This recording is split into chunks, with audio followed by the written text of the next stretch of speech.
kuishi maisha matimilifu. Kuishi maisha matimilifu ndio kichwa cha ujumbe. Kwa sehemu wale wanaofuatilia kwenye mitandao tulizungumza kidogo juu huo, lakini kwa sababu wote na watoto wangu hapa ni muhimu, hata wale ambao hawana fursa ya kuingia kwenye mitandao waweze kupata funzo hili, kwa sababu lina maana na lina lengo la kutusaidia tuishi umri uliotimia. Umri uliotimia, kanisa la uzima katika neno, lazima tuishi maisha yaliyolengwa hapa duniani na Baba yetu wa mbinguni. Kwa hiyo ni wajibu wangu kumsaidia kila mmoja aweze kupata mahali pa kushika imani. Ingawa leo nitaongea kwa njia ya tofauti kidogo na yale niliyohubiri kwa njia ya mitandao, lakini lengo kubwa bado ni kutusaidia tuishi maisha matimilifu. Andiko la msingi kabisa ambalo tungependa tulianze, talisoma tutalichambua. Ayubu sura ya 5 mstari ule wa 25 na 26. Tusome mstari uwe kama ni msingi wetu wa kwanza. Ayubu 5 mstari 25 na 26. Mtu mmoja atusaidie hapo.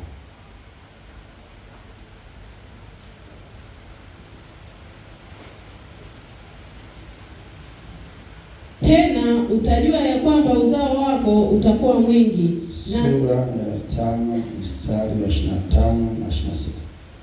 Ayubu 5 mstari wa 25. Ndio. Anasema tena utajua ya kwamba uzao wako utakuwa mwingi, na vizazi vyako watakuwa kama nyasi za nchi.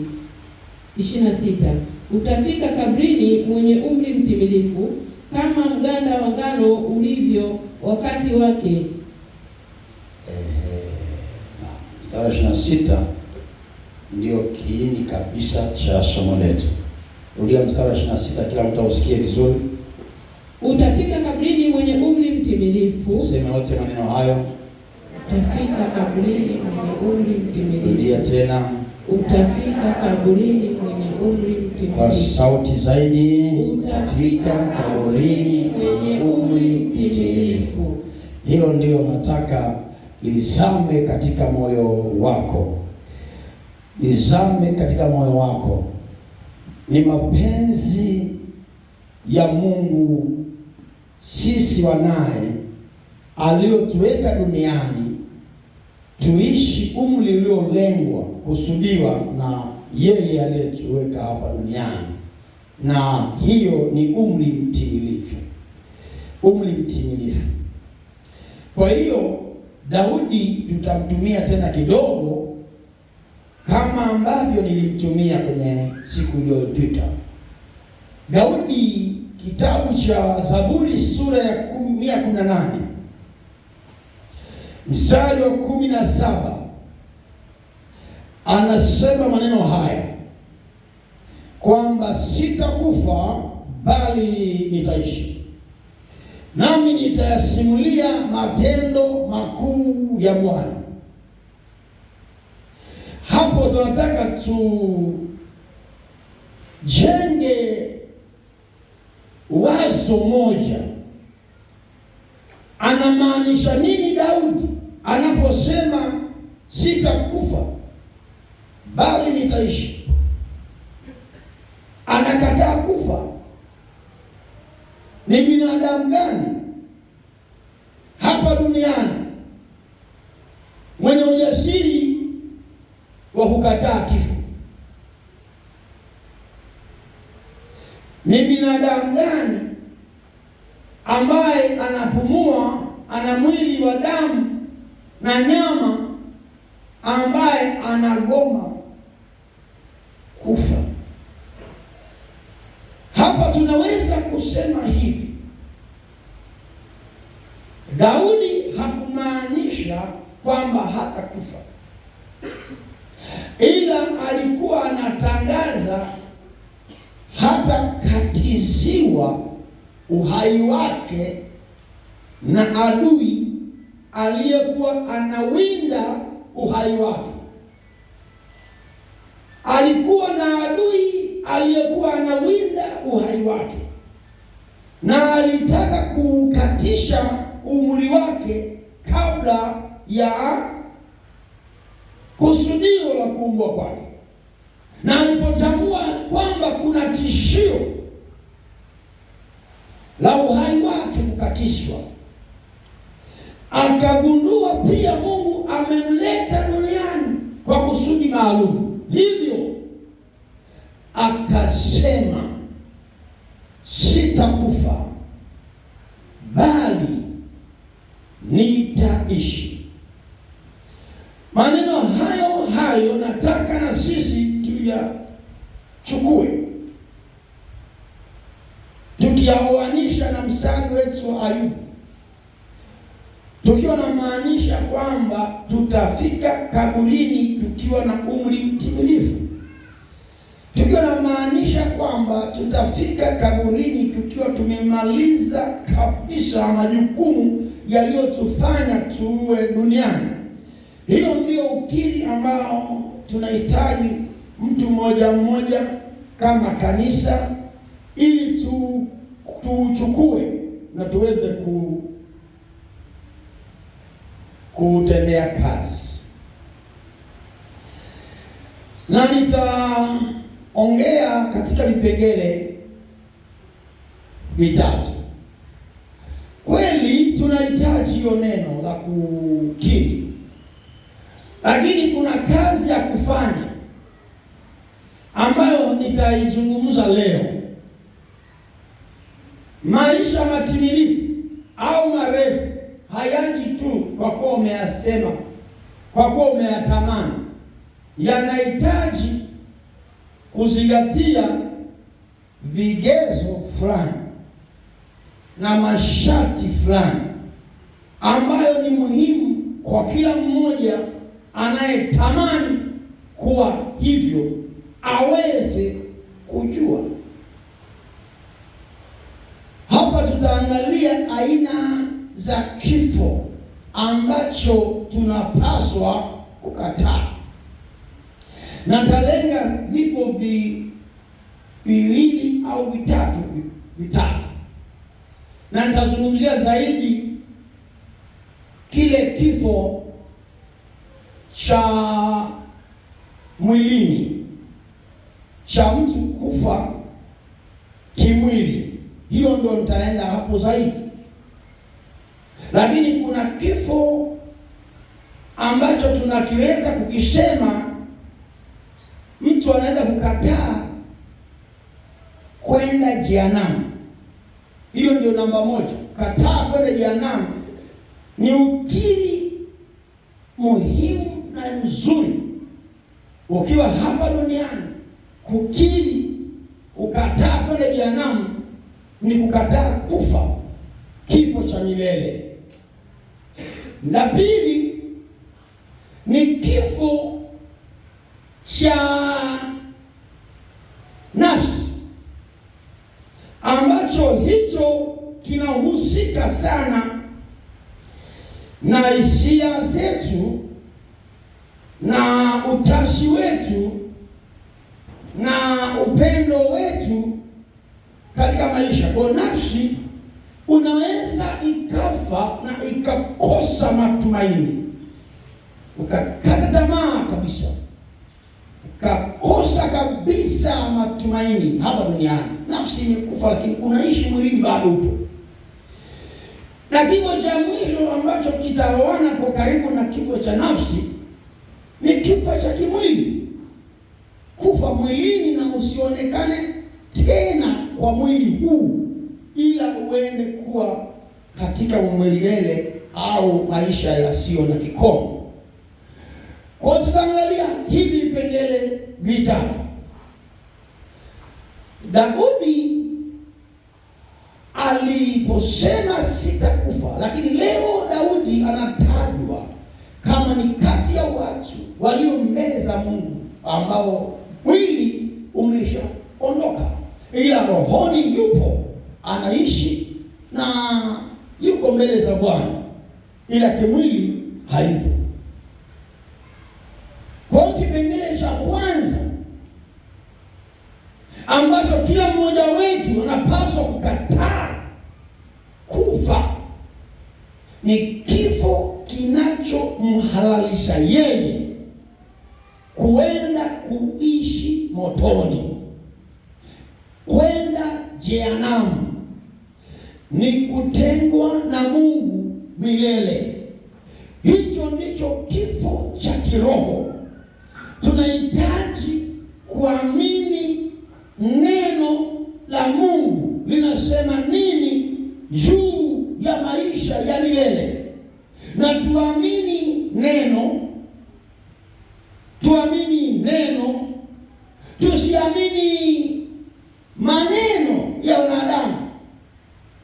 tusiamini maneno ya wanadamu, tusiamini mazingira na hali zetu za kibinadamu. Neno ndiyo msingi wa imani yetu ya milele. Na kati ya vitu muhimu sana, ndugu zangu, ni kwamba Mungu amesema kuhusu maisha ya milele, na hakuweka mashaka, ameweka hakikisho la wewe kwenda mbinguni. Ndio maana katika mazungumzo ya Biblia Mungu anapowataja watumishi wa mbalimbali anawaambia watakuwa mahala pema peponi. Anawataja Mungu anamwambia Musa, umefanya makosa, lakini makosa hayo hayahusiani na wewe kukosa mbingu, ila yanakugharimu tu. Safari yako ya duniani hapa iishia hapo. Halafu wewe unakuja kwangu. Na ndio maana tunamwona Musa akitokea siku za Mungu, Yesu akiomba pale mlimani, kwa maana yuko wakina Haruni wote, wakina Ibrahimu wote wanaonekana wapo kwa Mungu, na Mungu alikuwa amesema nao. Tena wakati mwingine hata Sauli ambaye alikuwa amekosa makosa mengi, nashangaa kitabu cha Samueli wa kwanza, kuna wakati Sauli alivuruga mambo, lakini akamuita Samueli alikatokea, alimuita kwa staili nyingine. Akamwambia, kwa nini unanitaabisha kuniita wewe? Kama Mungu amekukataa, unanisumbuaje mimi unaniita? Sauli anasema, nimetafuta kumwomba Mungu hanijibu, wala kwa manabii hanijibu. Sasa nimetaka wewe nabii ulioniweka kuwa mfalme, hivi hiyo vita iliyoko kesho inaambie. Samuel anamwambia hivi, kesho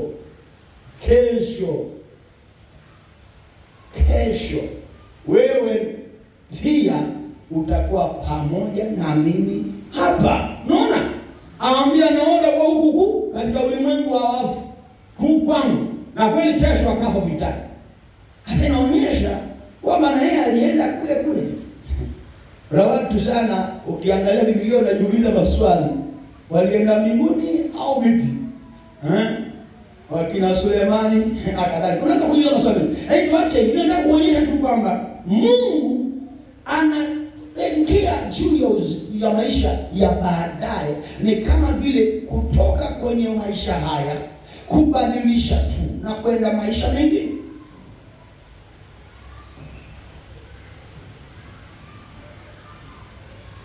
Kitabu cha soma hapo, waraka wa kwanza Yohana sura ya 5 mstari 11 hadi 13. Sitasoma mengi sana, mambo ya kiroho tunayajua tayari, na naamini hapo wote sisi tunaenda mbinguni. Tunakumbushana tu kidogo, nikupatie uhakika, usiwe na wasiwasi. Soma mstari wa 11 hadi 13. Waraka wa Yohana wa kwanza 5:11 mstari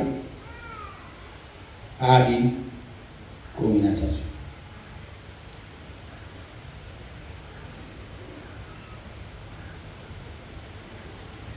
Na huu ndio ushuhuda ya kwamba Mungu alitupa uzima wa milele, na uzima huu umo katika mwanawe. Yeye aliye naye mwana anao huo uzima, asiye naye mwana wa Mungu hana huo uzima. 13. Nimewaandikia ninyi mambo hayo ili mjue ya kuwa mna uzima wa milele, ninyi mnaolitumaini jina la mwana wa Mungu. Na huu inatosha. Ndio kuongezea kitu. Mstari wa 3 tayari. Sasa nisikie, huu ndio ushuhuda kwamba Mungu alitupa uzima wa milele, na uzima upo katika mwanae. Wewe ambaye uko na Yesu unao huo uzima ndani yako sasa hivi, sio utapata baadaye. Wewe uliye na Yesu, pamoja na matatizo unayopitia, pamoja na kebei unazopitia na misukosuko ya maisha unayopitia, na hata wakati mwingine unasahau kile kilichofanyika, uko na uzima wa milele. Uzima wa milele unaanza hapa duniani. Siku unampa Yesu moyo wako, ndio unaanza maisha ya milele. Utaendelea kuishi hata baada ya kutoka kwenye mwili huu, utaendelea maisha milele na milele. Ila milele hiyo umeshachagua unataka kwenda wapi. Tayari umeshachagua wewe unataka kwenda wapi. Maana yake umeshaweka muhuri, unataka kwenda mbinguni.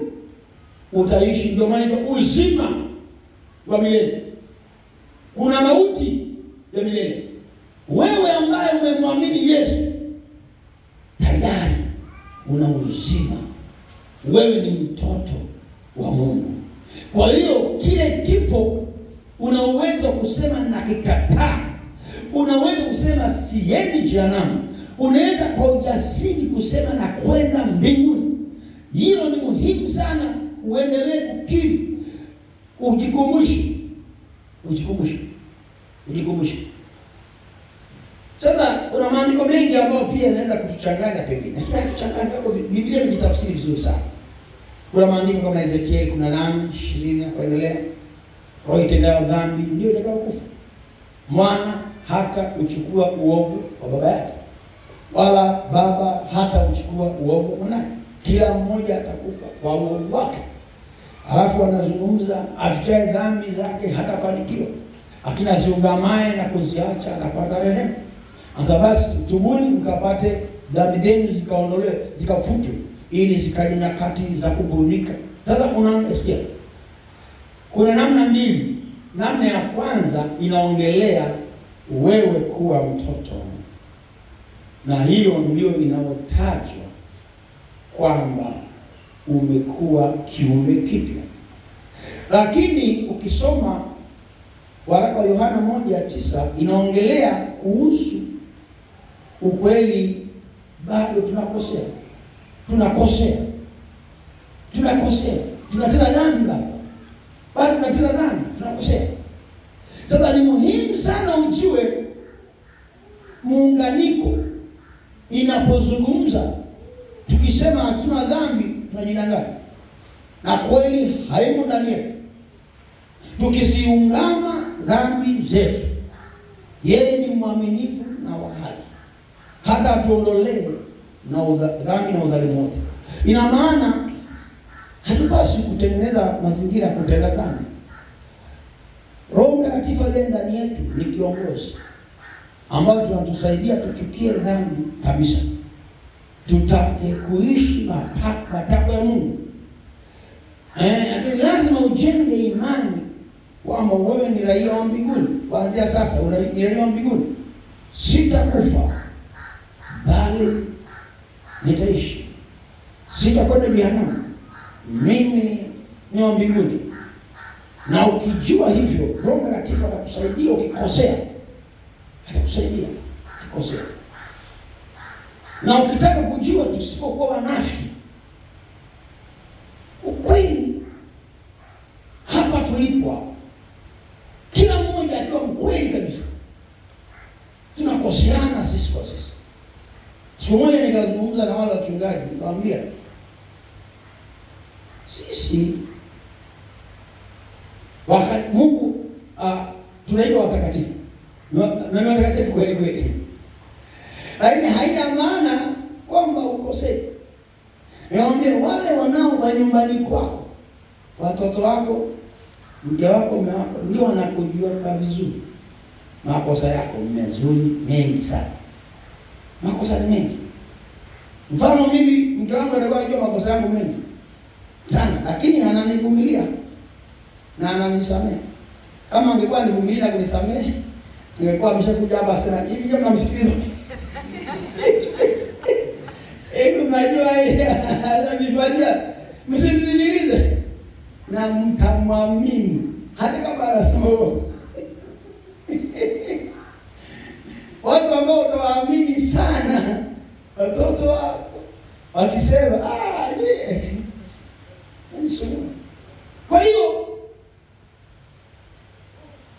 ni kweli tunakosea, lakini hadi tunaitwa watakatifu kwa sababu Roho Mtakatifu anatusaidia kuweza kunyenyekea na kumtii. Sema amen. Sema amen. Haleluya. Uelewe vizuri, maana shetani ni janja sana. Itakuja kukukamatia kona fulani. Wewe umeshakataliwa. Wewe ufai. Wewe ni wa motoni. Si unaona ulichokosea? Wewe ni wa motoni. Unasema ni kweli, mimi ni wa motoni. Alafu siende na kanisani tena, wala Biblia yenyewe ni ya nini sasa? Unaona shetani anamjanja. Hata ni nini sasa? Biblia inanisaidia nini? Tena kusaidia. Biblia yenyewe imesema. Biblia yenyewe imesema kwamba kama kutenda dhambi, amua kwa mbaya kweli. Sasa shetani kwambia wewe unaanza kufanya dhambi kidogo kidogo, amua kwa mbaya kweli kweli ukaende jehanamu kwa haki. Kwa hiyo shetani ina mistari huko imeandikwa. Sasa ni muhimu tuangalie hiyo point, ni muhimu sana. Kila mtu aliyeko hapa subiri watu wanaenda jehanamu, na ubiri watu wanaenda mbinguni kwa jina la Yesu. Hapa hakuna anaenda jehanamu hata mmoja. Hapa wote tunaenda mbinguni kwa jina la Yesu. Nasema hapa wote tutaenda mbinguni kwa jina la Yesu. Sababu hili neno nao kupatia linakuunda. Linakuunda, kukufinyanga, kukutengeneza, kukuandaa na kukufanya kwa tayari Yesu akitokea mawinguni. Akitokea, Roho Mtakatifu anakuambia, my brother, my sister, we are about to take over. Sasa hapa kuna kitu kajakaa sawa, hebu weka vizuri, tutakuacha. Tiketi yako mbona uiacha wapi? Chukua tiketi. Yesu anakaribia kurudi. Sema amen. Jiweke sawa sawa. Wakati wa kulala usingizi umeshapita. Sawa. Sasa kipengele cha pili, maanishe kukataa kifo. Tuna wajibu wa kufanya. Wajibu huu ni nafsi yetu. Nafsi ina eneo muhimu ambalo nafikiri hapo ndipo nikitulia kidogo itakusaidia sana. Nafsi, tunauana wenyewe, tunaumizana wenyewe, tunaharibiana wenyewe kwa sababu ya nafsi zetu. Kuna watu hisia zao zimeumizwa, Kuna watu hisia zao zimeuawa. Kuna watu sasa hivi matumaini yao yameuawa. Kuna watu wamekata tamaa kabisa, wanaishi tu bora niende, wameuawa. Sasa ili ukatae kifo hicho ambacho kifo cha nafsi kina uhusiano moja kwa moja na kifo cha kimwili, unaweza ukakata tamaa, unaweza ukavunjika moyo, mbinguni bado kaenda, lakini unaweza ukawa mgonjwa, mbinguni bado kaenda. Unaweza ukawa na maumivu yasiyoisha, mbinguni bado kaenda. Unaona? Kwa hiyo sasa tunataka tuangalie si tu kwamba tuishi, lakini tuweze tuishi miaka kamili, miaka mitimilifu. Na miaka mitimilifu nilizungumza namba kadhaa. Na nitaje kwa haraka tu hizo namba, uandike tu, tutajisomea mwenyewe sababu sitaki nikae kwa namba hapa.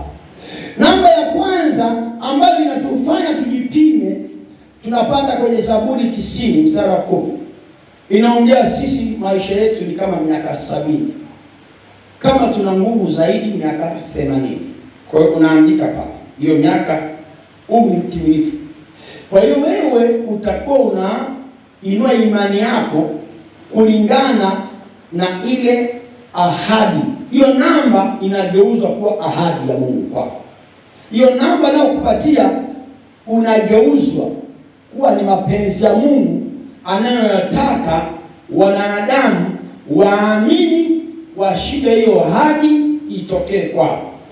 Miaka 70 au 80.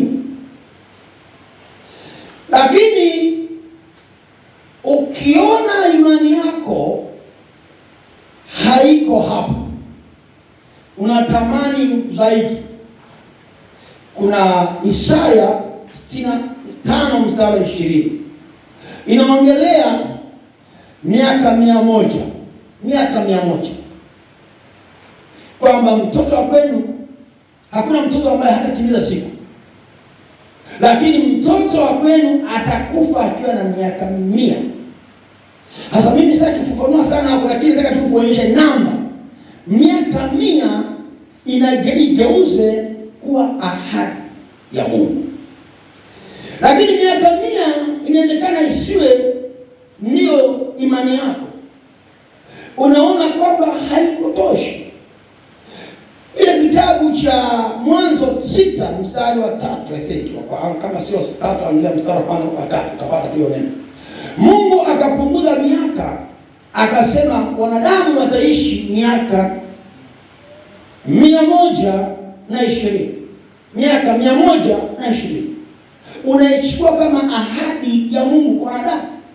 Tena hiyo ndio kasema mwenyewe moja kwa moja, miaka 120, ahadi hiyo.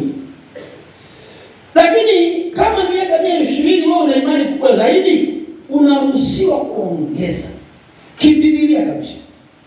Zaburi 91 mstari wa 16 inasema, with long life I will satisfy him or her. Yani kwa maisha marefu, kwa miaka mingi nitamshibisha miaka. Sasa hapo Biblia inasema with long life, yani inaonyesha maisha marefu, miaka mingi atakushibisha. So if you are not satisfied, kama hujashiba, can tell him I'm not satisfied. Kwa hiyo kuanzia 120 ni uamuzi wako kuendelea kuongeza namba kwa kadiri ifaavyo. Na ngoja nikupatie hekima ya kufanya. Kama wewe una umri mdogo sana, unaweza kujipima kwenye miaka 70. Lakini ukikaribia tu 70 unasema hapo ilikuwa ni kituo cha kupumzika, I'm still on the way. Unasema 80. Ukikaribia 80 unamwambia asante Mungu kwa kuwa nimefika kwenye kituo kingine, I'm still on the way. Miaka 100. Ina maana gani? Inakulinda kuondoa wasiwasi wa kifo. Yaani hiyo ukiamini na hii mistari uitafakari usiku na mchana.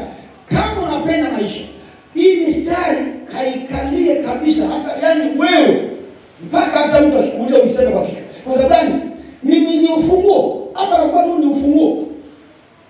Kwa hiyo sasa ina maana ukishaweka miaka 70 wakati wewe una miaka 20, ina maana ukiugua hapa katikati ukaingia ICU hospitali, ule miaka 70 na kulinda kukuambia kwamba hapa nimepita, nijaribu tu kufa bado. Yaani inakusaidia kwamba kutojiandaa kufa, kwa sababu unajua mimi nimepita kwenye hii changamoto. Niko kwenye ICU, napumulia labda mipira, oxygen, lakini najua sifi.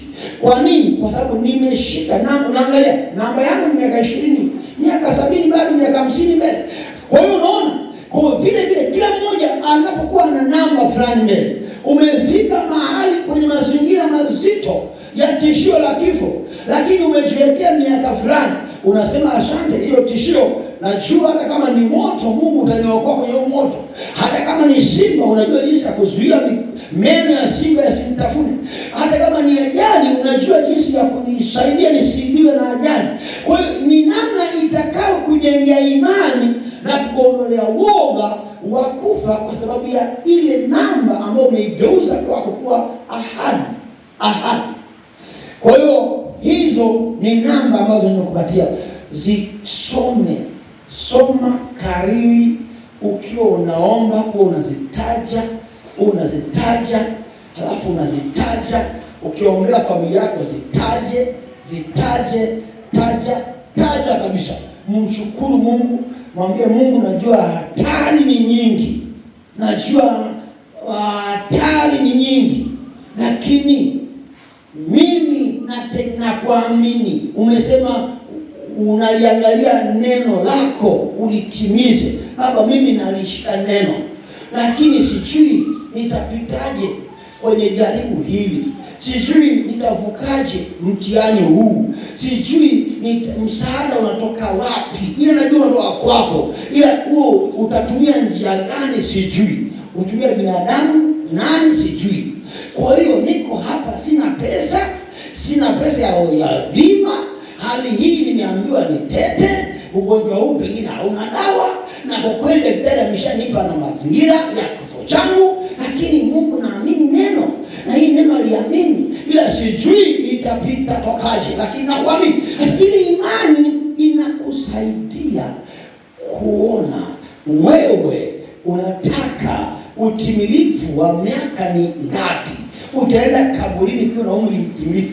Huo ule mtimilifu ni upi? Kwa unajichagulia mwenyewe. Bwana asifiwe sana. Amen. Haleluya. Amen. Jichagulie mwenyewe. Tusaidiane. Kanisa la uzima katika neno. Tukisaidiana kuhubiri kweli ya imani na tukaibeba kwa uzito, tukahimizana, hii ndio kweli. Mungu ndiye amesema, ndugu zangu, tutaweza kuona matokeo. Nina mshuhuda mmoja. Najua na mshuhuda mmoja wa mtumishi mmoja anaitwa Kenneth Hagin.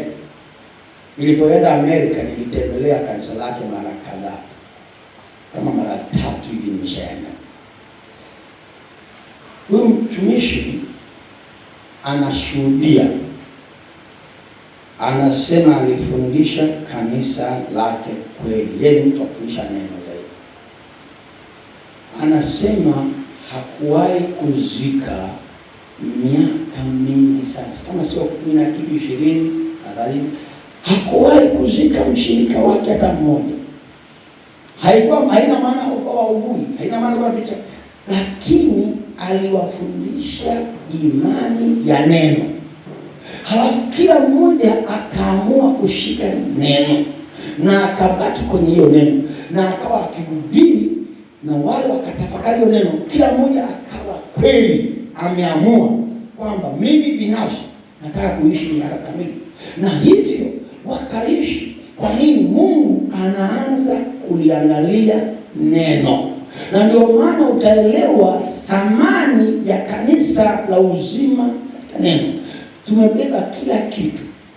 na maombezi tutayafanya na sana, lakini tuna kitu kikubwa sana ambacho sisi tunakupatia wewe. Tunachokupatia wewe ni thamani ambayo inazidi maombezi yoyote, ambayo tukikuombea utapona. Lakini kama huna mahali pa kushikilia, adui anaweza kukuibia tena huo uponyaji na muujiza. Lakini sisi tunakupa kitu ambacho unaweza kupitia kwenye mapito ukakishikilia, kwenye shida ukakishikilia, kwenye ugonjwa ukakishikilia, ukamwamini Mungu. Kuna wakati maombezi hayatakuwa na thamani kwako. Iko siku hiyo hufika, simu za watumishi hazitakuwa zinapatikana. Hata kama zinapatikana, hutakuwa na fursa ya kupiga hiyo simu wakati mwingine. Mimi nilimtokea, na ndio maana wanashuhudia. Nilipokuwa kule India ICU, mimi kama nilikuwa ni mtu ambaye naamini pekee. Kwa sababu gani? Kama nilikuwa naamini peke yake tu juu ya maji, chumvi, nani angeletea chumvi kule? Nani angeletea maji ya upako kwa chumba cha ICU? Nani angeletea mafuta ya upako? Yaani nataka tuambiane ukweli, ujue kwamba kuna vitu ambavyo tunaaminishwa na ambavyo wakati fulani kifika, na kwambia utakuwa akili yako imejengwa kumtafuta mtu akusaidie, na wakati utampata, pengine unasalio utampata. Lakini light kama nikikwambia Mungu naye mtafuta kwanza yuko ndani yako, ni kweli tunatofautiana, yuko ndani yako, hiyo ni namba moja. La pili, Mungu anaitikia imani yako, na anaiheshimu, na anaweza kuja hapo hapo. Ile imani yako inamuita, ile imani yako inamwambia njoo, anakuja hapo kwenye, hata kama huwezi kuongea, mawazo yako tu yanayoamini yatamleta Mungu ndani hapo akusaidie. Hiyo ni kitu cha thamani ambacho wana uzima katika neno tungejivunia sana, ambacho tungekaa kwenye msingi ya kutotikisika.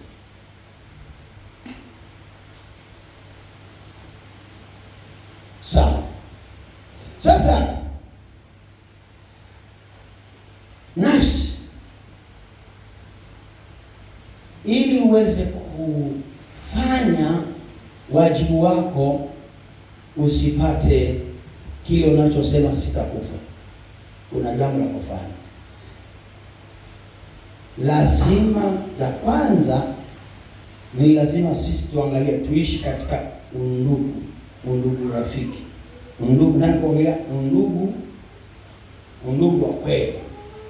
Undugu wa kweli. Hii inaweza kukushangaza. Hii sasa ni mambo ya undugu. Lakini undugu wa kweli. Usikaje sana kuishi maisha marefu. Sawa, nisikilize. Undugu wa kweli. Na huu undugu wa kweli una pande mbili. Upande wa kwanza ni ule undugu uliotuunganisha kwenye damu ya Yesu. Unapompenda mwenzio kama ndugu utakaye ishi naye milele, yaani ule upendo wa dhati. Ya pili, undugu unaokufanya ukulindie uhai na afya na maisha marefu ni ule undugu wa kwako mwenyewe. Yaani wewe mwenyewe uwe ni ndugu ya kwako mwenyewe. Wewe ni usijisaliti. Wewe usimsaliti mwingine na usijisaliti wewe mwenyewe. Sasa watu wengi tumesaliti wengine na tumejisaliti wenyewe. Tumesaliti kile tunachokikataa sitakufa. Tunakisaliti. Na tunakisaliti wetu wenyewe kwamba nimesema sitakufa, lakini nimesaliti hiyo kauli. Na ishi maisha yanayoonyesha na kubali nife. Hii point inayoileta kama tutaielewa vizuri, hapa tutakuwa na pendo usio na unafiki. Hapa nataka kuongelea kitu kimoja muhimu sana. Wewe unafikiria adui ni nani kwako? Ndugu yako ni nani? au rafiki ni nani, ndugu ni nani, adui ni nani. Adui nia yake ni mbaya. Adui nia yake ni mbaya, anataka ufe.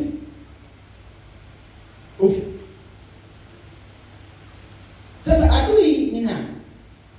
Kumbuka hapo naongelea adui wa kwanza ni wewe mwenyewe.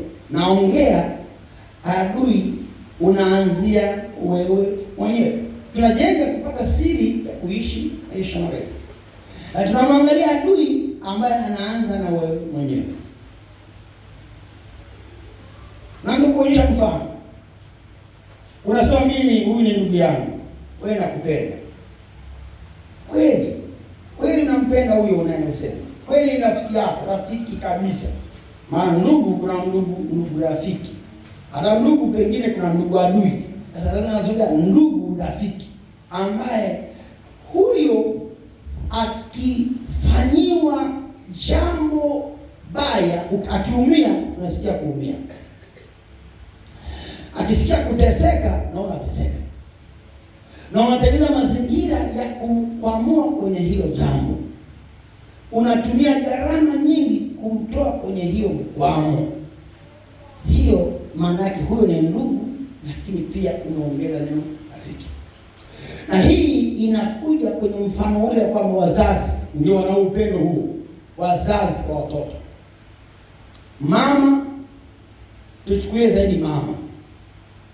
Mama anasema uchungu wa mwana ajua mama au ajue mzazi. Tuchukue tu wazazi wote. Wazazi. Sasa mzazi anapenda watoto wake kwa upendo wa undugu wa kirafiki. Na ukitaka kujua mtu anayekupenda, hata zungumza mambo yako yatakayo kuharibu, mambo yatakayo kushushia heshima, mambo yatakayo kudhalilisha, mambo yatakayo kufedhehesha. Ndugu rafiki hawezi kuzungumza mambo yoyote mabaya anayojua ya kwako, hata kama unamtendea yeye mwenyewe.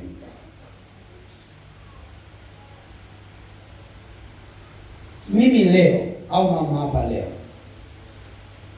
akasikia jambo ambalo mtoto wetu kalifanya baya, hawezi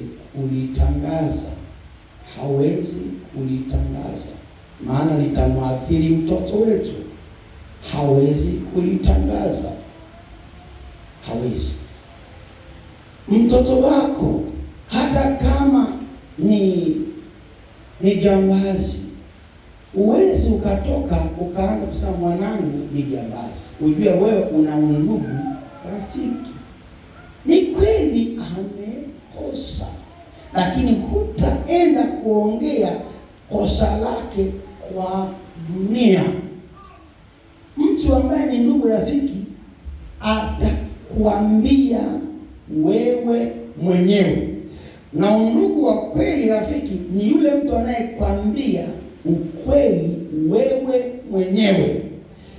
Kwako anafunguka kukwambia ukweli wa kosa lako, lakini hilo kosa lako hata thubutu kumwambia mtu mwingine wa pili, kwa maana wewe ni ndugu rafiki. Hataki heshima yako ikapotee, hataki thamani yako ipotee kwa ule ukweli wa uovu anaojua unaofanya.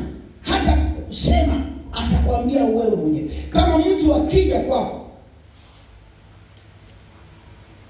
watoto ndio tunawaita watoto, kaa tunamwambia makosa yake. tunamuonya, tunamwelekeza acha hivi, tunamwambia madhara yake. Lakini tukitoka hapo tunamuongea vizuri, hatumuongei vibaya. Kwa nini? Kwa sababu tunamtaka, hatutaki tuondoe kibali chake kwa watu. Hatutaki jamii pia imuone katika sura hiyo. Tunajaribu kumwambia yeye ukweli, tumrekebishe, lakini kwa watu tutamuongea kama yeye ni malaika. Bwana asifiwe.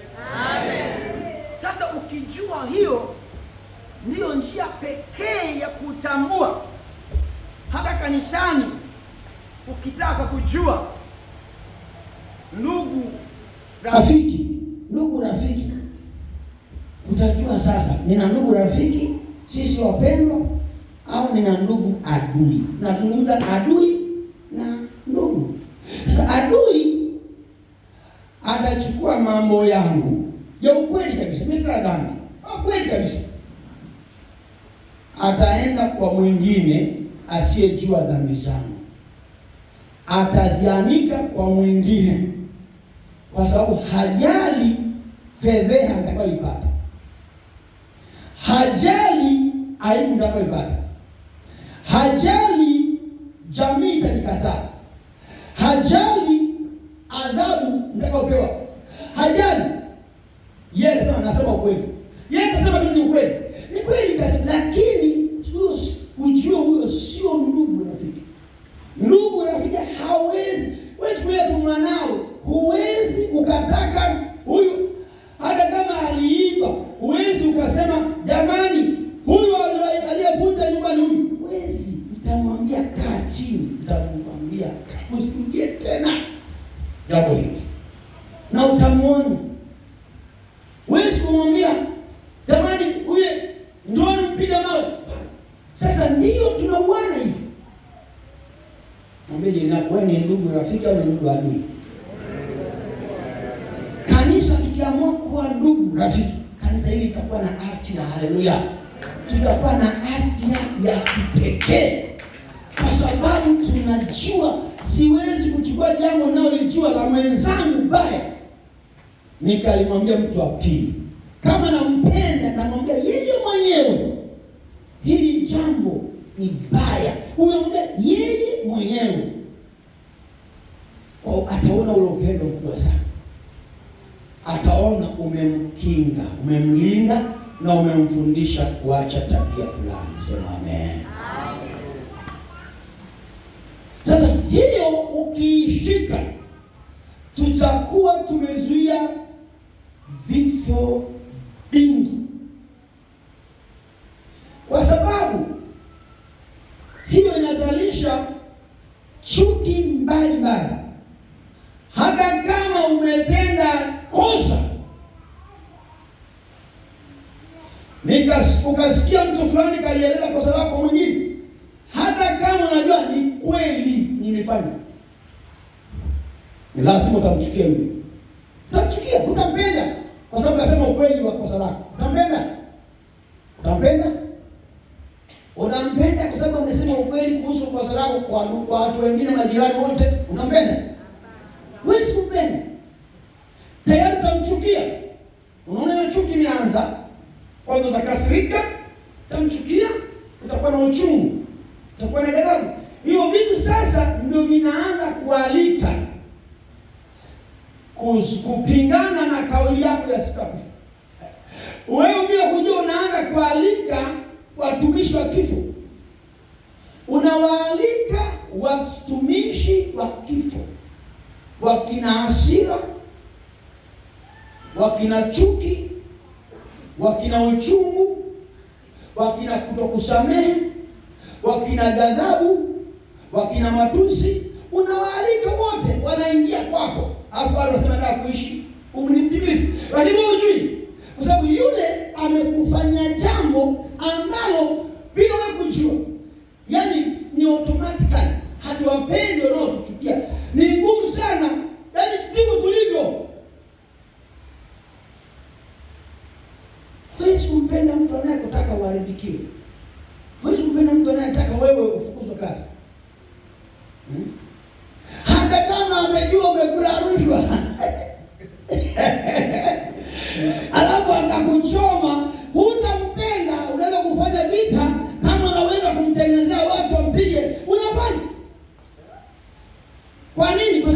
anashughulika kukubomoa na wewe unajiandaa kumbomoa. Watu wanabomoana na wanabomoana, wapendwa kwa upendo tunabomoana. Wapendwa tunabomoana. Na bado nasema sitakufa bali nita. Na mwenzako watu tunasema tukiri wote sitakufa bali nita. Lakini huyu tuliokiri wote leo, kesho naanza kukaa, unamfahamu fulani, tunaanza kukusema. Tunakusema we, tunakubali, tunakupindua. Tunakuongea mpaka tunakuondolea thamani yote. Wakipita watakusema mata. Lakini ndio huyu tunasema sitakufa bali tutai. Lakini tukiwa peke yetu tumekuchambua mpaka wewe ni pumba. Yaani wewe ni ukipita ni pumba. Haufai chochote. Watu wanakuchambua hivyo. Sasa kama unanichambua mwenzako, hiyo tu mfano nakupa. Kama wewe ukitaka kuishi maisha marefu, uwe ndugu, rafiki wa watoto wa Mungu wote. Kukoseana kupo, lakini kuanzia leo mtu akikukosea au kujua kosa lake, jitahidi kumwendea. Na mtu akikwambia dhambi yako, na akwambie sijamwambia mtu mwingine yeyote, nakwambia wewe mpende, hata kama hiyo dhambi ulifikiri haijulikani, mpende, usiwe adui yake, mshukuru. Bwana sasa, mshukuru mtu anayekwambia dhambi yako, hajamwambia mwingine, mshukuru sana. Bwana sasa, kuna watu ambao wako ni rafiki wewe, hata ukimfanyaje hawezi kumwambia mtu mwingine. Hadi kuna vitu umemfanyia, amesikia kuumia, atakwambia wewe. Au vinginevyo atakusamehe na kukuvumilia na urafiki unaendelea. Ndio niliongelea mambo kama ya mke na mume. Si tunakoseana sana? Si tunakoseana jamani kwenye ndoa? Lakini ndoa zinadumu namna gani? Tunakuwaje tunacheka pamoja? Ni kwa sababu tunachagua kutobeba upande ule mbaya, nibebe upande ule mzuri. Halafu nisamehe, halafu niachilie, halafu nianze kuishi na mtu huyu katika mazingira yake, nikijua kwamba huyu niwe sehemu ya kumsaidia afike na yeye maisha marefu. Sasa hiyo kuna wakati lazima unaamua, sababu kuna wengine ni wagumu kubadilika. Kama ni ndugu rafiki, utaweza kwenda hatua zingine sahihi. Mfano, hatua ya mchungaji ni hatua ya Mungu. Huwezi kueleza mambo yako kwa watendakazi tu. Hapana, sieleze kwa mtu yote tu. Huko ni umbea. Hakikisha mambo mazito mpelekee yule aliyepewa dhamana ya roho yako, ya maisha yako. Mchungaji, yeye kama yeye atakuwa sio mwaminifu, atahukumiwa na Mungu. Peleka jambo lako kwa mtumishi. Yeye asipokuwa mwaminifu atapata yeye hukumu kwa Mungu. Lakini wewe peleka jambo lako kwa mtumishi. Yaani la mtu mwingine ambao limekuwa ni baya zaidi. Unaona siwezi kulivumilia, hili lazima nisaidiwe. Peleka kwa mtu anayeaminika, aliyepewa dhamana. Na yeye na mimi hapa nawafundisha wachungaji. Wachungaji wa hapa wamefundishwa kubeba dhamana. Mtu ukimwambia mchungaji jambo lako, atalitunza, atalibeba kama la kwake. Hata mwambia mtu mwingine, zaidi sana atamwambia askofu. Basi tunajifunza kulinda maisha ya huyu aliyefanya labda hilo kosa lile limejulikana.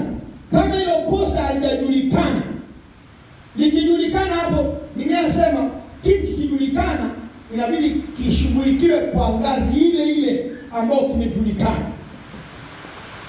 Lakini kama huyu mtu jambo lake linakuwa linajulikana kwako, ni wajibu wa mchungaji kumsaidia huyu aweze kubadilika. Kama habadiliki, ndipo tunaenda hatua zingine ili asije akaathiri wengine.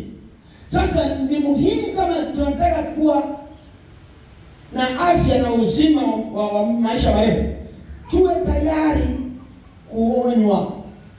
tuwe tayari kukemewa, tuwe tayari kurekebishwa, tuwe tayari kuambiwa dhambi zetu vile zilivyo. Tuwe tayari kuambiwa dhambi zetu. Na mtu akikwambia dhambi yako na akawa hajamwambia mtu mwingine, muulize tu ile jambo unamwambia nani. Muulize yule jambo. Alikwambia hili jambo nalijua lakini sijamwambia mtu mwingine. Ni wewe ndio unamwambia. Mpende huyo mtu. Bwana asifiwe sana. Mpende huyo mtu. Haleluya. Na kama anasema uongo, Mungu atamhukumu, maana huyo sio ndugu rafiki, huyo ni ndugu adui. Anakwambia jambo ambalo ameshatangaza kwa wengine, maana ameshakubomoa. Sasa huyo ni ndugu adui. Na madhara yake yatakurudia wewe mwenyewe pia.